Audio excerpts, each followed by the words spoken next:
Christ, community, connection.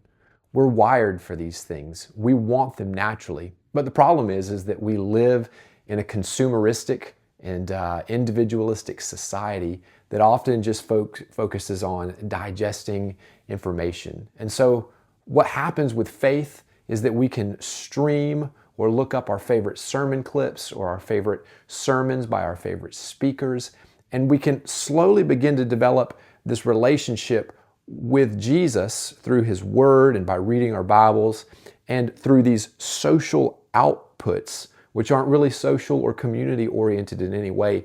And we can actually experience less than what God has designed for us to experience as Christians.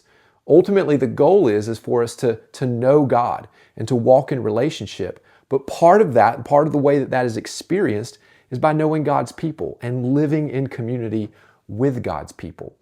Because if we only experience Jesus, me and Jesus on the couch, but we don't actually step into a local church and into a local community to be known, then we actually don't fully experience all that God has for us.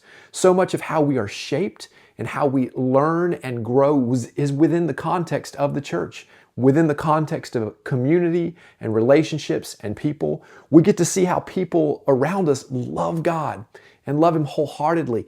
And it challenges us and inspires us and shapes our own life and our own walk with God in those same ways.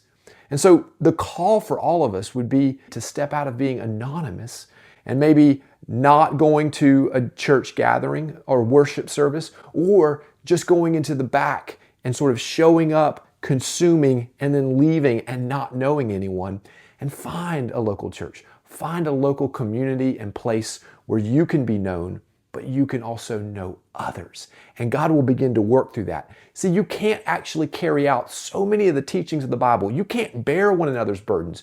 You cannot use your gifting. You cannot exhort and admonish one another unless you're within the context of being known, within the context of a local church. And so find somewhere a local church, a local community that you can love, that will love you, where you can be known and they can know you, and see how God might use that to not only shape you, but use you and to use that community in a way to impact the greater community around the church, and how God might use that to be a witness and a place where future generations or even future people out there in the community can come and be invited to be known and to be loved and to experience Christ through the community, God's church.